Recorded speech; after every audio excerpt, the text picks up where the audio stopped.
ॐ त्र्यम्बकं यजामहे सुगन्धिं पुष्टिवर्धनम् उर्वारुकमिव बन्धनान् मृत्युर्मुक्षीयमामृतात्।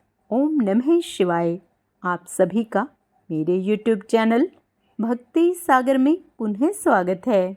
आप सभी को सावन के तीसरे सोमवार व वृद्ध चतुर्थी की ढेर सारी शुभकामनाएं। आज के अपने इस वीडियो में हम सावन सोमवार की व्रत कथा का स्मरण करेंगे। आज का अपना वीडियो शुरू करने से पहले आप सभी से विनम्र प्रार्थना है, यदि आपको मेरे वीडियोज अच्छे लगते हैं तो इसी प्रकार की अन्य सभी जानकारियां प्राप्त करने के लिए, सभी व्रत कथाओं का स्मरण करने के लिए कृपया मेरे चैनल को सब्सक्राइब अवश्य कर लें। वीडियो यदि पसंद आते हैं तो लाइक एंड शेयर भी किया करें। सोमवार का व्रत व सावन का महीना दोनों ही भगवान शिव को अति प्रिय हैं। इस मास में भगवान शिव की उनके परिवार सहित पूजा करने से मनुष्य की सभी मनोकामनाएं पूर्ण होती हैं। वे भगवान शिव की असीम कृपा प्राप्त होती है।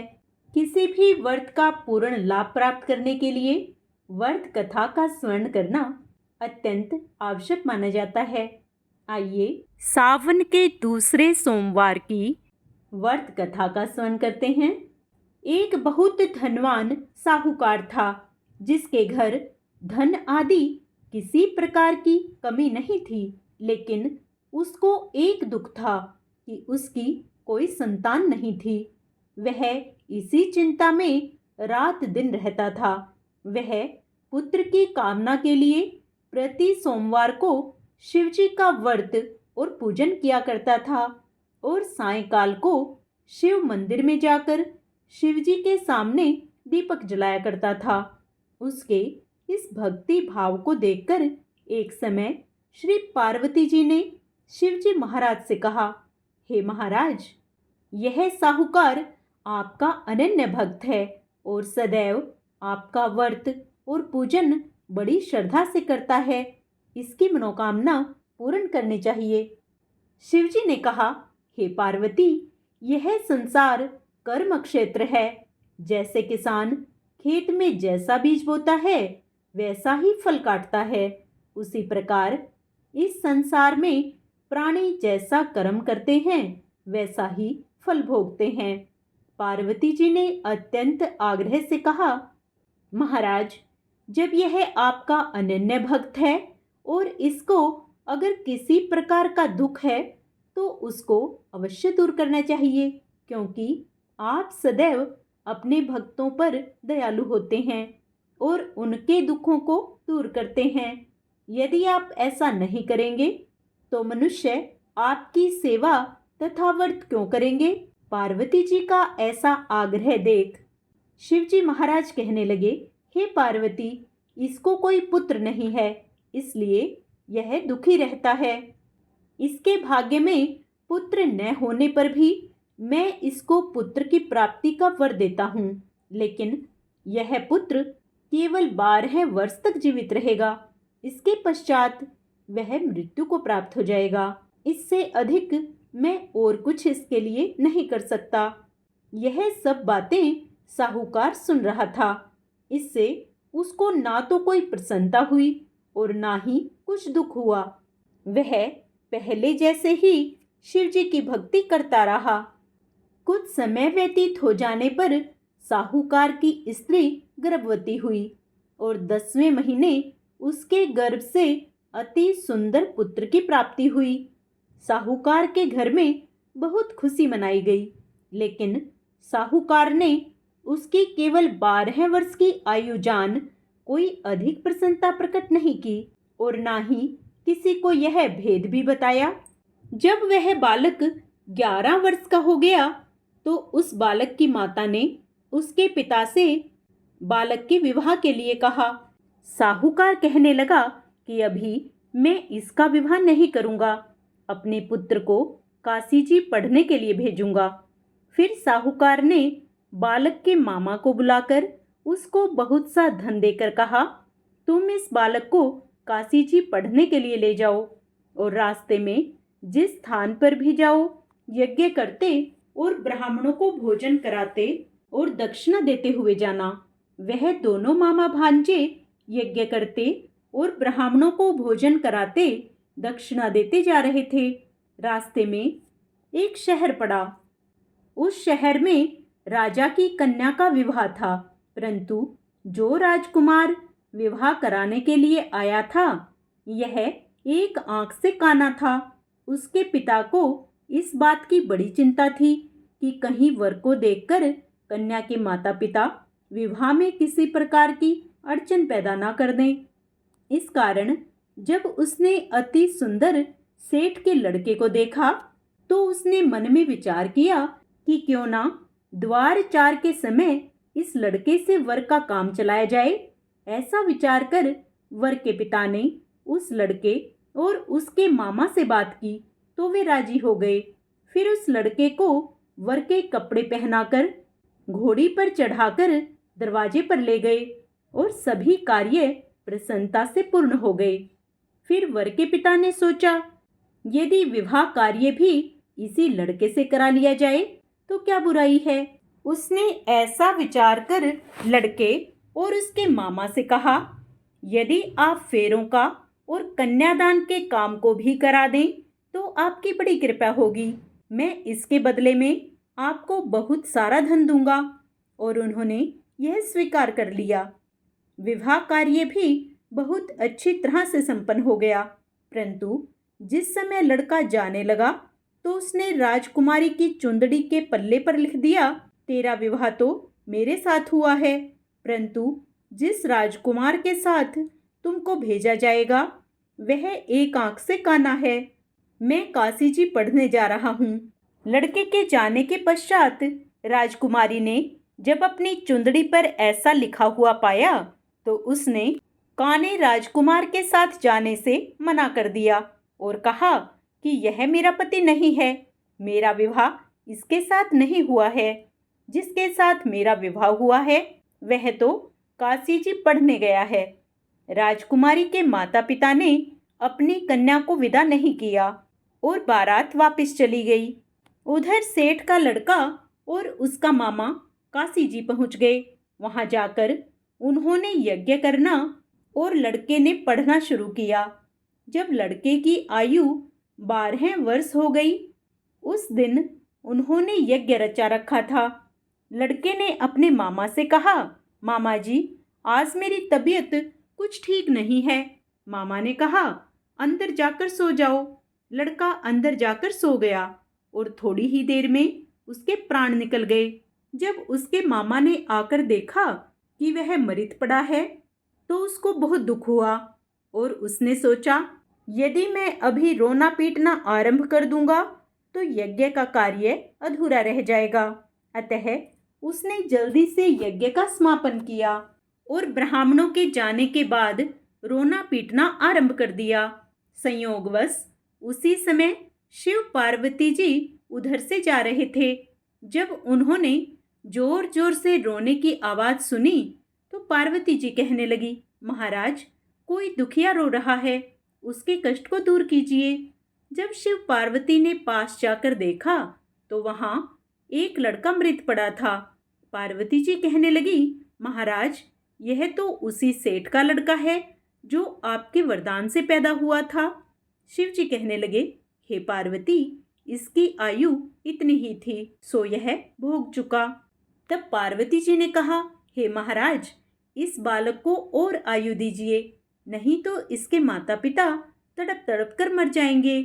पार्वती जी के बार बार आग्रह करने पर शिव जी ने उसको जीवन दान दे दिया और शिवजी महाराज की कृपा से लड़का जीवित हो गया। शिव पार्वती कैलाश चले गए। शिक्षा पूर्ण होने पर वह लड़का और उसका मामा उसी प्रकार यज्ञ करते तथा ब्राह्मणों को भोजन कराते हुए तथा दक्षिणा देते हुए अपने घर की ओर चल पड़े। रास्ते में उसी शहर में आए जहां उसका विवाह हुआ था। वहां पर जाकर उन्होंने यज्ञ आरंभ कर दिया तो उस लड़के के ससुर ने उसको पहचान लिया और अपने महल में ले जाकर उसकी बड़ी खातिरदारी की। साथ ही बहुत दास दासियों सहित आदर पूर्वक लड़की और जमाई को विदा किया। जब वे अपने शहर के निकट आए तो मामा ने कहा, मैं पहले घर जाकर खबर कराता हूँ। जब उस लड़के का मामा घर पहुंचा तो लड़के के माता पिता घर की छत पर बैठे थे और उन्होंने यह प्रण कर रखा था कि यदि हमारा पुत्र सकुशल लौट आया तो हम राजी खुशी नीचे आ जाएंगे, नहीं तो छत से गिरकर अपने प्राण दे देंगे। इतने में उस लड़के के मामा ने आकर यह समाचार दिया कि आपका पुत्र आ गया है, तो उनको विश्वास नहीं हुआ। उसके मामा ने शपथ पूर्वक कहा कि आपका पुत्र अपनी पत्नी के साथ बहुत सारा धन लेकर आया है। तो सेठ ने आनंद के साथ उसका स्वागत किया और सब बड़ी प्रसन्नता के साथ रहने लगे। इसलिए जो कोई भी सोमवार के व्रत को धारण करता है अथवा इस कथा को पढ़ता या सुनता है, उसकी समस्त मनोकामनाएं पूर्ण होती हैं तथा इस लोक में सुख भोगकर अंत में सदाशिव के लोक को प्राप्त होता है। भगवान शिव ने जैसा फल सेठ व उसकी पत्नी को दिया, वैसा ही हम सबको भी दें। जो उनकी कथा को पढ़े या सुने, उनके सभी मनोरथ पूर्ण हों। ओम नमः शिवाय। हर हर महादेव। हम गणेश भगवान का ध्यान करते हुए गणेश जी की एक कहानी सुनेंगे। एक बार भगवान गणेश बाल रूप में चुटकी भर चावल और एक चम्मच में दूध लेकर पृथ्वी लोक में निकले। वे सबको अपनी खीर बनाने को कहते जा रहे थे, पर सबने उनकी बात को अनदेखा कर दिया। इसी दौरान एक गरीब बुढ़िया ने उनकी खीर बनाना स्वीकार कर लिया तथा एक भगोना चूल्हे पर चढ़ा दिया। इस पर गणेश जी ने घर का सबसे बड़ा बर्तन चूल्हे पर चढ़ाने को कहा। बुढ़िया ने बाल लीला समझते हुए घर का बड़ा भगोना चूल्हे पर चढ़ा दिया। कुछ देर बाद ही एक चमत्कार हुआ। गणेश जी के दिए चावल और दूध बढ़ गए और पूरा भगोना उससे भर गया। इसी बीच गणेश जी नहाने के बाद खीर खाने की बात कहते हुए वहां से चले गए। पीछे से बुढ़िया के पोता पोती आए तो भूख लगने पर बुढ़िया ने उन्हें वह खीर खिला दी। खीर बनते देख रही पड़ोसन को भी बुढ़िया ने कटोरा भरकर खीर दे दी। बेटे की बहू ने भी चुपके से एक कटोरा खीर खाने के साथ एक कटोरा खीर छिपा भी दी। इसके बाद भूख लगी तो बुढ़िया ने भी खाने के लिए खीर हाथ में ले ली और बोली, आजा रे गणेशा, खीर खा ले। तभी गणेश जी वहां पहुंच गए और बोले कि मैंने तो खीर पहले ही खा ली है। जब बुढ़िया ने पूछा कि आपने कब खीर खाई, तो वे बोले कि जब तेरे पोता पोती, पड़ोसन वे बहू ने खाई तभी मेरा पेट भर गया। इसके बाद जब बुढ़िया ने बाकी बची खीर के उपयोग के बारे में पूछा तो गणेश जी ने उसे नगर में बांटने को कहा। जब बुढ़िया ने खीर बांटी तो राजा को भी इसका पता चल गया। इस पर उसने बुढ़िया को अपने दरबार में बुला लिया। सारा माजरा जानकर उसने बुढ़िया का खीर का भगोना अपने पास मंगवा लिया। पर राजा के महल में जैसे ही वह पहुंचा तो उसमें कीड़े मकोड़े और जहरीले जानवर गिर गए। यह देख राजा ने वह बर्तन वापस बुढ़िया को दे दिया, जो उसके घर ले जाते ही वापस पहले जैसा हो गया। इसके बाद बुढ़िया ने फिर गणेश जी से बची हुई खीर के उपयोग के बारे में पूछा तो उन्होंने झोपड़ी के कोने में गाड़ देने को कहा। गणेश जी के कहे अनुसार बुढ़िया ने ऐसा ही किया। बुढ़िया रात को सो गई और गणेश जी उसकी झोपड़ी को लात मारते हुए अंतर्ध्यान हो गए। अगले दिन जब बुढ़िया उठी तो उसे अपनी झोपड़ी महल में बदली हुई और खीर के बर्तन में सोने जवाहरात भरे मिले। गणेश जी की कृपा जानकर बुढ़िया बहुत प्रसन्न हुई। इसीलिए कहा जाता है, हे गणेश जी महाराज, आपने जैसा फल बुढ़िया को दिया वैसा हम सबको देना। कथा कहने वाले, हुंकार भरने वाले और सुनने वाले के भंडारे भरे रखना। ओम गणेशाय नमः। व्रत का पूर्ण लाभ प्राप्त करने के लिए वे भगवान शिव को प्रसन्न करने के लिए आइए अब हम सब मिलकर भगवान शिव की आरती करें। ओम जय शिव ओंकारा, प्रभु हरि शिव ओंकारा, ब्रह्मा विष्णु सदाशिव अर्धांगी धारा। ओम हर हर हर महादेव। एकानन चतुरानन पंचानन राजे। हंसानन गरुड़ासन वृषवाहन साजे। ओम हर हर हर महादेव। दो भुज चार चतुर्भुज 10 भुज ते सोहे। तीनों रूप निरखता त्रिभुवन जन मोहे। ओम हर हर हर महादेव। अक्षमाला वनमाला मुंड माला धारी। त्रिपुरारी कंसारी करमाला धारी। ओम हर हर हर महादेव। श्वेतांबर पीतांबर वाघांबर अंगे। सनकादिक ब्रह्मादिक भूतादिक संगे। ओम हर हर हर महादेव।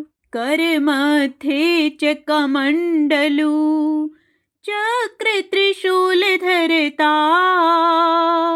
जग करता जग हरता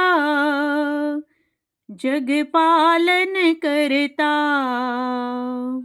ओम हर हर हर महादेव। ब्रह्मा विष्णु सदाशिव जानत अविवेका।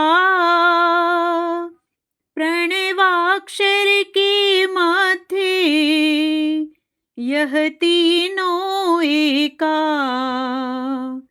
ओम हर हर हर महादेव। त्रिगुण शिव जी की आरती जो कोई नर गावे। कहते शिवानंद स्वामी मनवांछित फल पावे। ओम हर हर हर महादेव। ओम नमः शिवाय। हर हर महादेव।